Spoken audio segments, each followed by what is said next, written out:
Originally a medical doctor, after working in hospitals in Manchester and London, he trained as a public health doctor in East London. He joined the bank 5 years ago after working for the British government, the Commonwealth Secretariat and the World Health Organization. His role is in climate team focused on translating knowledge from climate and health diagnostics into operational realities on the ground. So Dr. 𝗬𝗵𝗲, welcome. Thank you. Now, before we start, the interesting fact about Dr. Dorey is that we asked him who would he have dinner with, dead or alive, and he said he think it would be interesting to have dinner with 𝗬𝗂𝗃𝗲𝗃𝗲 or perhaps James Lovelock. It would be also interesting to meet a Neanderthal, or perhaps one of the first humans to walk across the ice bridge to North America. So when we do that, you're going to invite me, right? I don't think the ice bridge is anytime soon, unfortunately, as you'll soon find out. So thank you, Doctor. The floor is yours. Okay, thank you. Thank you very much for the invitation, everybody. So this is the second presentation, prevention-focused presentation this morning. So we've heard about nutrition, and now we're going to hear about climate and how that interacts with health, and particularly with health systems. So that's one of the takeaways I want to take from today.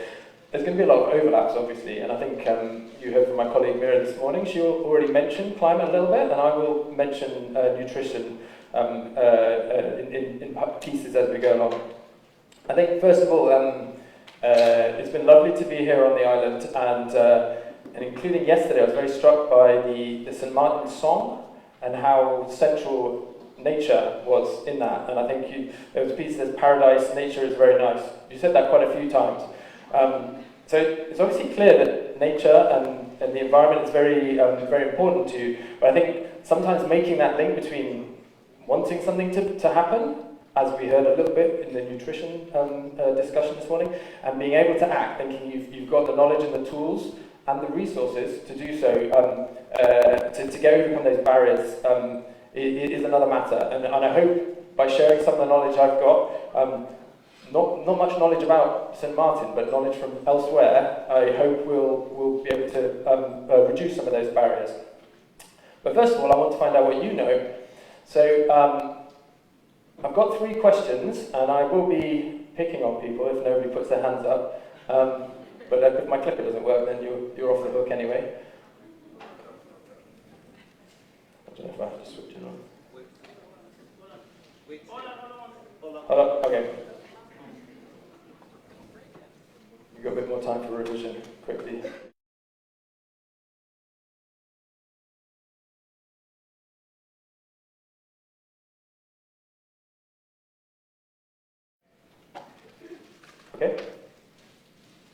Okay, so, and I had some discussions with people yesterday, and I was very pleasantly surprised with what people told me. It wasn't the normal answers I get. So, what do you think are the top climate change-related health risks faced by your communities? We're talking about this nexus. We're not talking about climate change, we're not talking about health, we're talking about health and climate change. Somebody put their hand up. Our landfill. Your landfill, okay, yeah. So we'll come to say landfill. Your landfill does it catches fire. I understand. It emits methane, so it is contributing to the problem. But it also is a resilience risk. If you get another hurricane and that landfill gets put on top of Philipsburg, that will be a problem. So it's on 2 sides of the climate discussion. We'll be talking about the 2 sides. One more. Anyone else? Yeah. Are plastic waste reaching the ocean and reaching the fish that we eat? Absolutely. And I understand these things are connected. The reason that you have the pond fill is because your previous landfill was going into the ocean. So you solved that problem by putting it there. But then you've got other problems. So, it's interesting, isn't it? So, any others before we go on to the next? Sorry, go ahead. Mosquito-borne diseases, yes, absolutely. So climate change, one way of looking at it, not the way we're going to look at today, but one way you look at it is direct ecosystem-mediated and indirect links to health.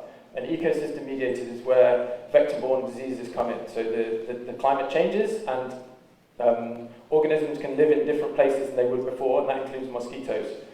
And absolutely, so malaria and particularly I think dengue is an issue. So we're all health in this room. We've got a very broad cross-section of the health community in St Maarten. But beyond the health sector, which other sectors do you think it would be important to work with on climate change? And we touched on this a bit with the nutrition. Somebody mentioned people that weren't in the room that you'd like to have for that. So who else would we, if we were talking just about climate and health these 3 days, who else do you think we should have in this room? Tourism, yeah. Finance, yeah. Education, absolutely. So we talked about fishes and the pond fill and the infrastructure, also water. I understand you don't have any constant rivers on the island, so you know water is a key thing. In many countries I talk to agriculture, but I don't think that's too much of a link here because of the situation. Energy, climate change is about energy, yeah? We'll talk a bit about that. Okay, final one. So the two kind of top first questions, they were more about what we call adaptation and resilience.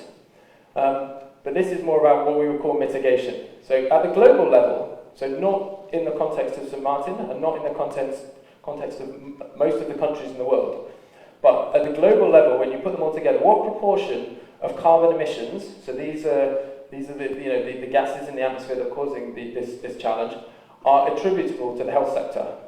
So are we just dealing with the consequences, or are we causing part of it? Causing part of it, yeah. Any guess how much we're causing? 10%. We've got 10%? 4, okay.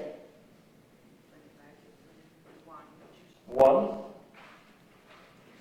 Okay, so the answer is we don't really know, but what we think, and most of this is, as is always the case, research in high-income countries that have a lot of data and so on. You can tell from my accent where I'm from. We started this problem before anybody else, so I'm sorry about that. It's a lot from research in high-income countries. We think it's between 4.5% and 5%, which may not seem like a lot, although I did hear 1% here, so that's probably a lot more than you think. But that's higher than aviation. Okay, so when you think about things that are causing the problem, you think about flying and so on, which obviously is a problem. But the health sector is releasing more emissions than the aviation sector. This isn't. It's very important though when you think about this. So one solution to this is to get rid of our health systems, or to make sure those countries that aren't emitting much from their health system stay in that situation. But the reason they're not emitting is because they don't have a very good health system. So what we need to do is find ways to decouple the expansion of health from carbon emissions. And actually often that's a more financially sustainable approach, and it helps you to leapfrog a lot of the challenges. Okay, I need to keep an eye on my time. You haven't seen how many slides I've got.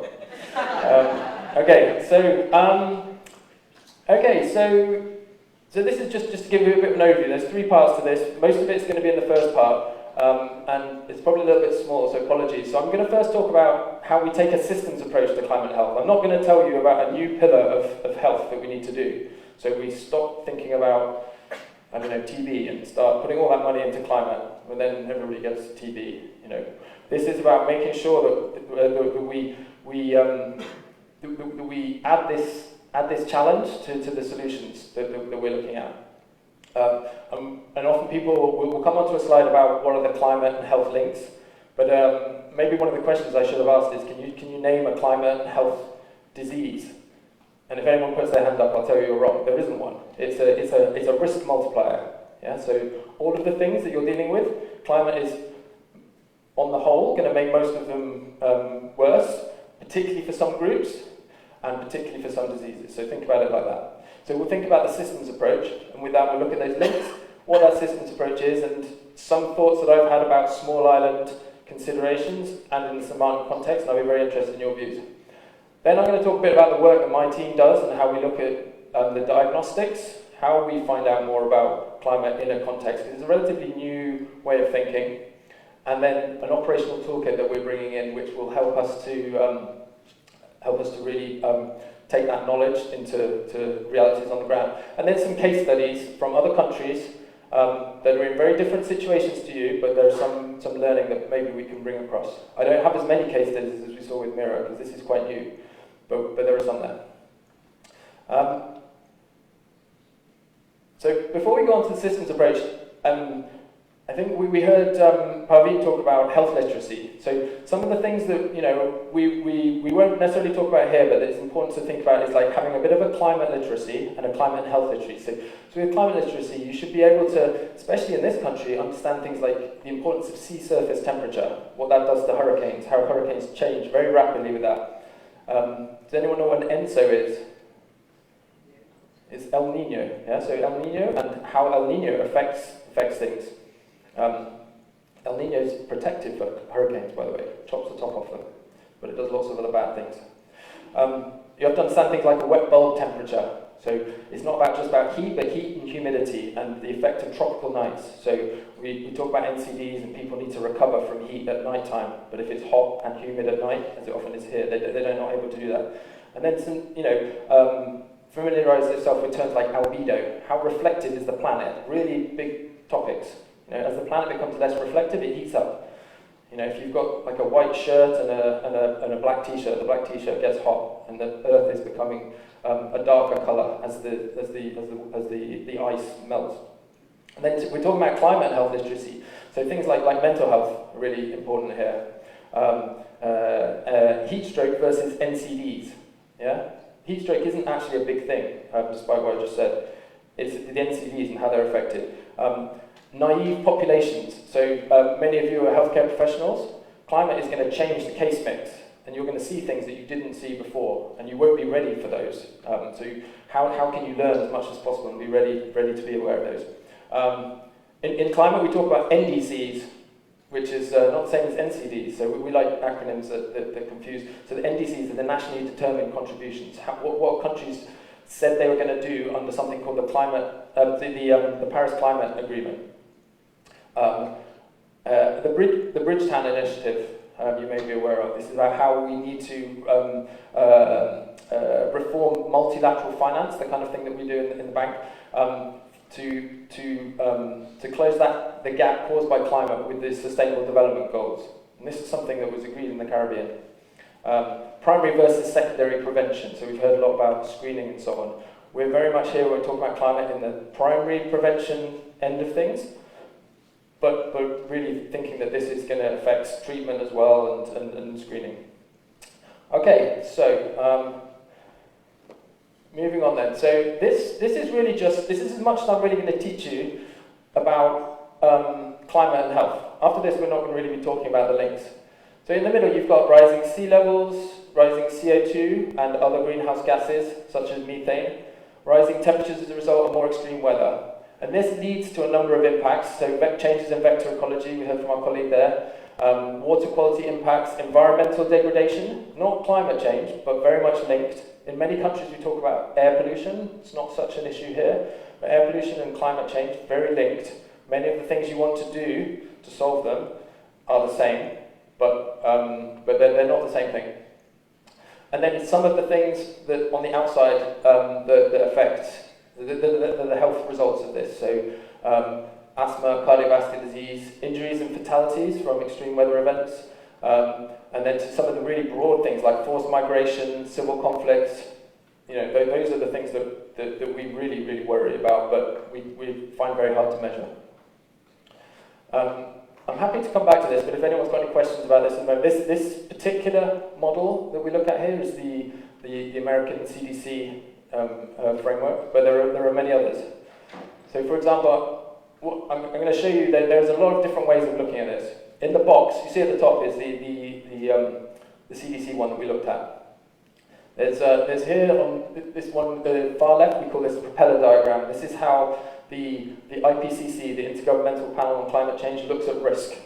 Not specifically for health, but it's a useful thing to familiarise yourselves with.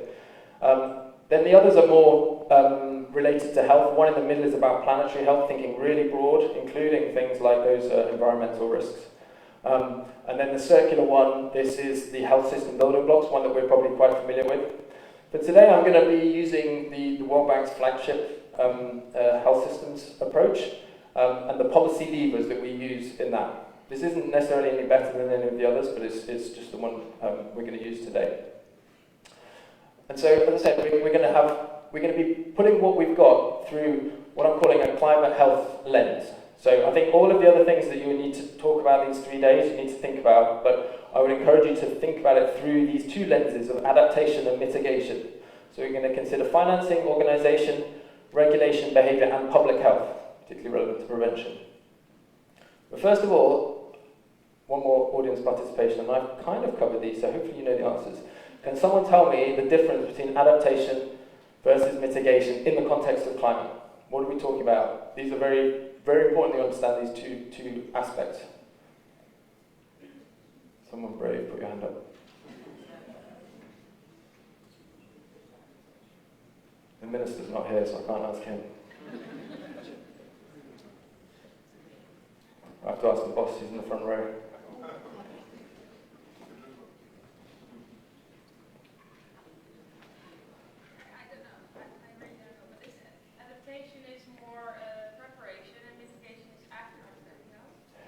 Sort of. Okay, so the way to think about it like this. So adaptation is adjusting to what's going to happen.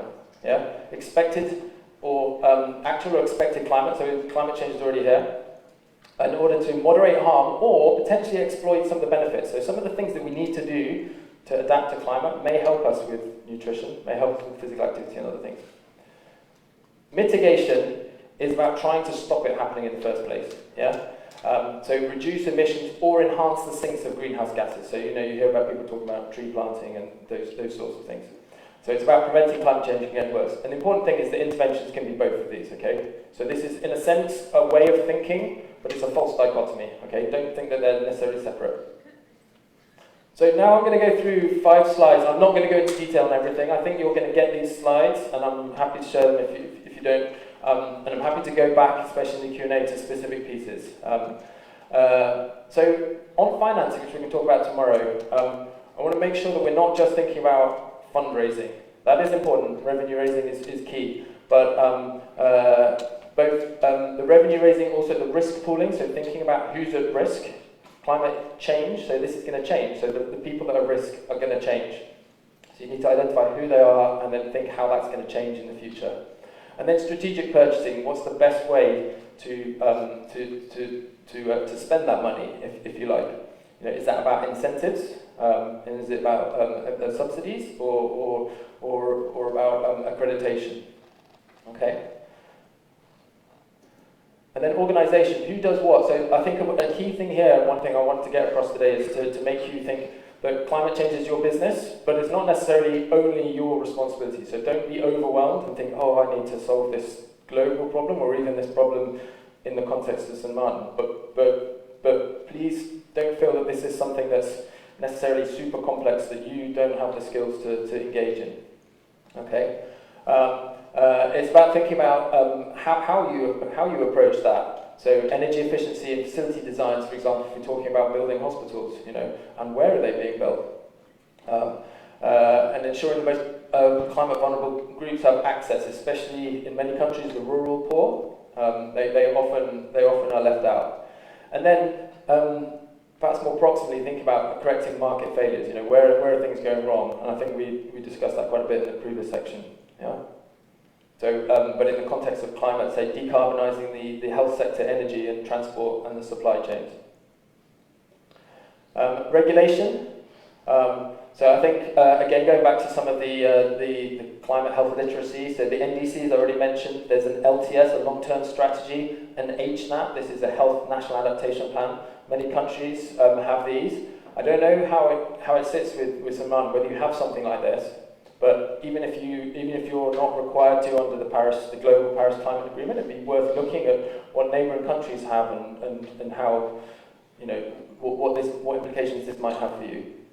And then perfecting the system performance, so things like low carbon procurement and medical education, developing policies to ensure worker training and professional development. So capacity building on this is key. Behaviour, we talked about that. So think of the health professionals. You're a very trusted voice to the population. And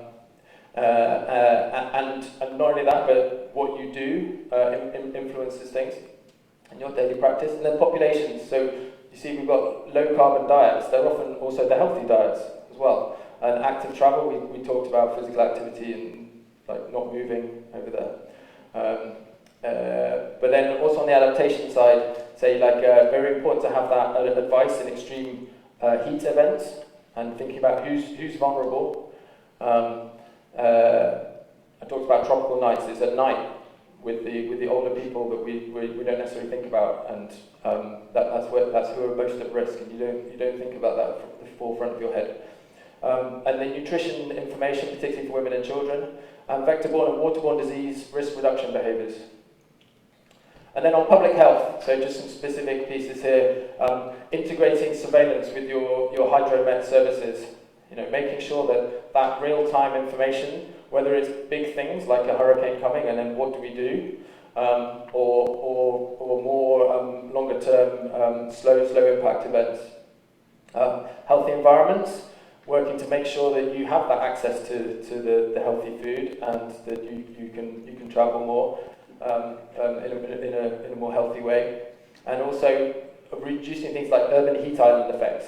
Probably not an issue. Your urban areas are not big enough here, but I'm sure even here you notice on a hot day if you're near a big glass building that has air conditioning. Outside that building, it's a worse place to be. And then knowledge and research, and I think this is something really important in the Caribbean, where you're a lot of small countries, but with very similar, certainly climatic exposures. So knowledge exchange between you. You know, you don't need people coming from the World Bank that don't know anything about Sint Maarten. You know, you can be discussing and taking that leadership role.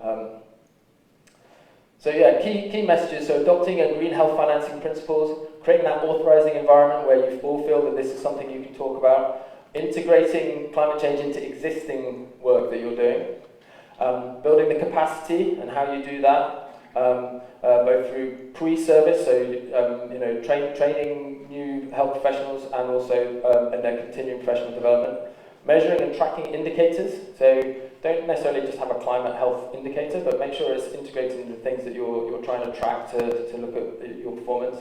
And knowledge exchanges, that last point I made. So here, I'm interested in your feedback really. Some of the small island development state characteristics that I thought were most relevant. So you often have a small population, okay? And that means that you have a smaller healthcare worker pool.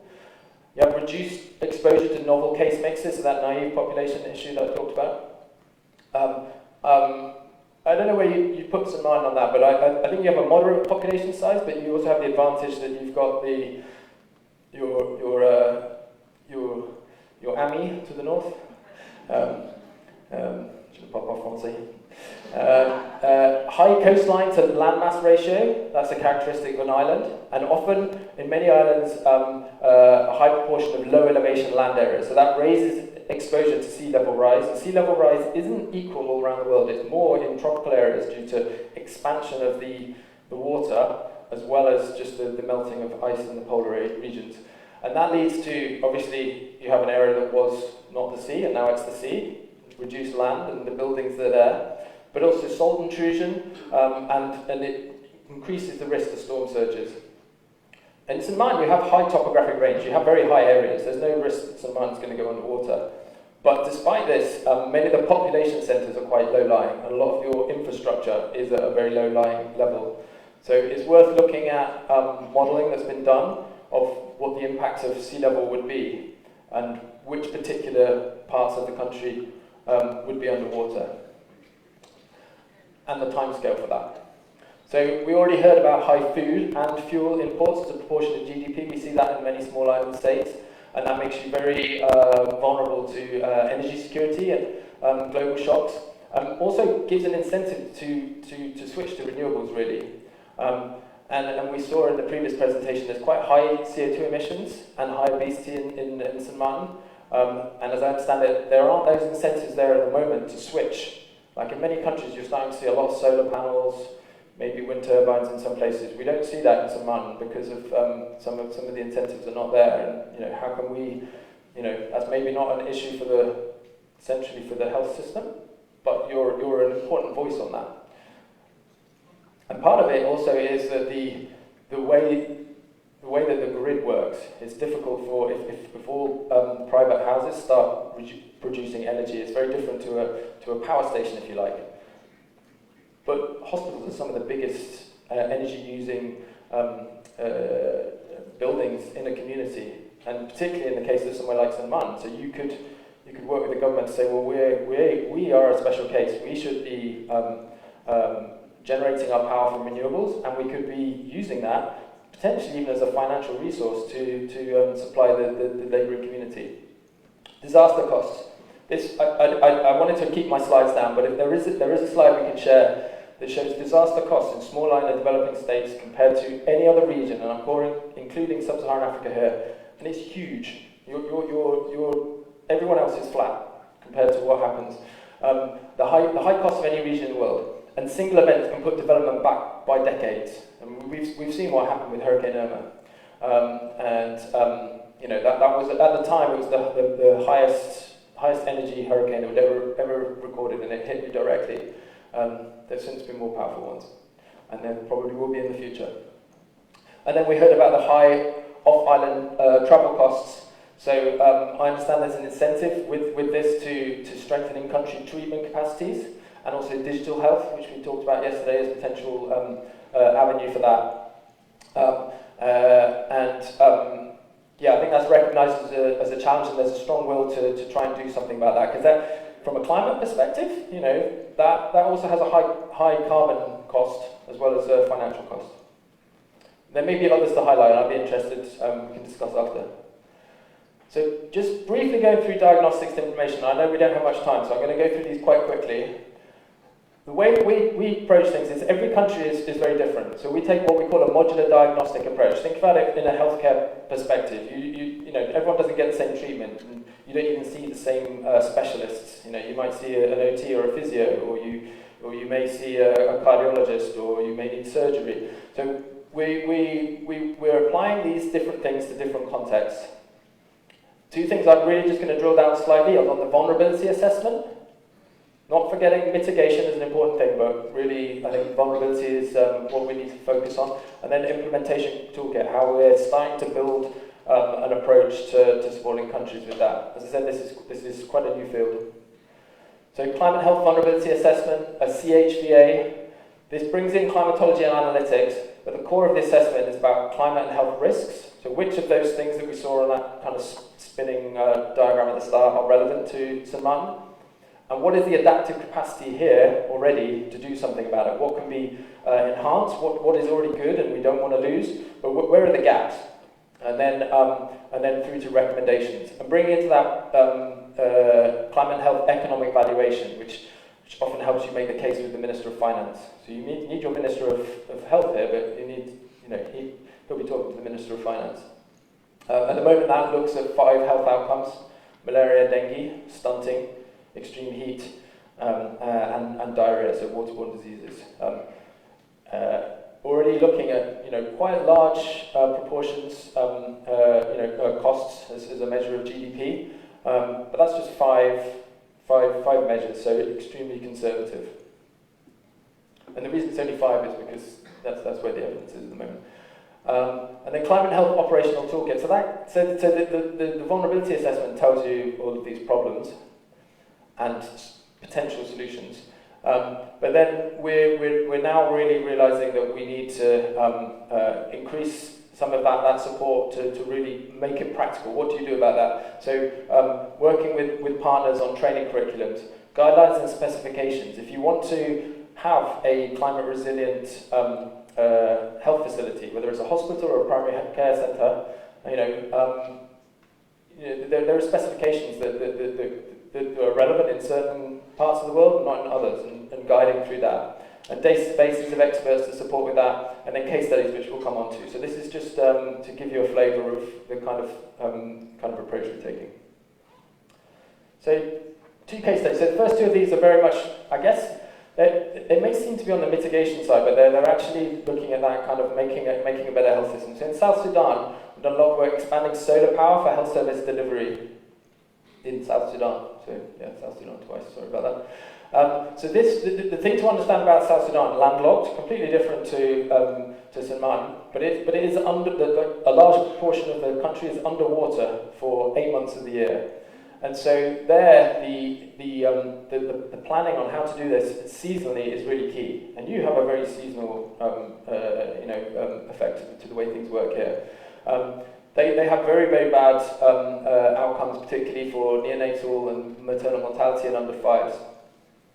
They're 𝗬𝗏, which is the Energy Sector Management Assistance Program. It's a trust fund linked to the bank that really helps with access to energy, and something that we could discuss. They provided a grant to finance climate-friendly cold chain and solar power. Okay. The aim of this project was to install 72 solar direct drive refrigerators. So this avoids that grid problem. This is solar power into your refrigerator, your medical cold chain sorted. And it's been very successful. So they were aiming to do 25, and they've managed to do 72, and also solar power systems. So this is for the whole facility. These are small facilities. These are not hospitals. But yeah, so this has been quite successful, and future expansion of this, and many lessons learned. I'll share the slide. And then in Nagaland in India, this is the northeast of India on the edge of the Himalayas. There it's more about erratic power, and many cases we heard about where say babies have been delivered at night by candlelight, for example. But they have the equipment there, but there was no the generators were not working. So again, renewable resources through solarization were funded as alternative sources of power supply. Large number of facilities, 175. 10 of these were district hospitals, right through to what we call sub-centers. So these are like, I don't expect you to know what all these kW, kilowatt hour measures are, but from very large things to very small energy needs. And this is translated into a very large expansion in solar capacity there, and you see the electricity bill savings. So this is in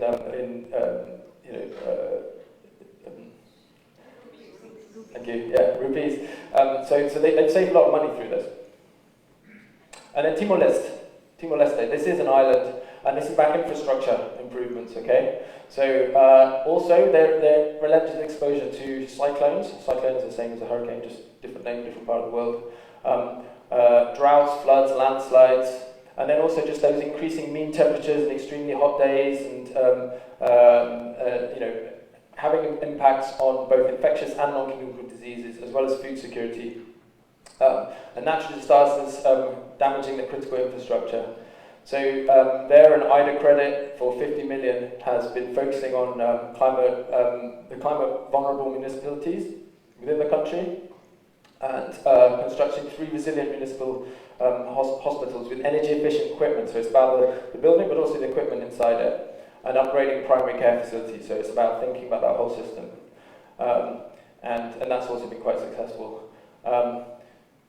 Can share other examples that aren't, we didn't have time to develop as much for this presentation, but in Madagascar, where there's a high stunting prevalence, there was some mapping, overlaying nutrition and climate data. In Yemen, linking, remember I talked about the integrating surveillance, so linking climate sensitive disease outbreaks such as cholera, dengue and malaria with climate. And this is in a very difficult situation, if you know anything about Yemen. So this is something that can be done in any context. And then Ghana, another example, more similar to the ones we heard before. So I've finished, I think.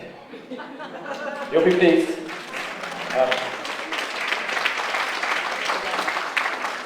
Bedankt, 𝗍𝗶𝗃. 𝗪𝗏𝗍𝗃. Did I get that? 𝗪𝗏𝗃𝗃. I'll switch off.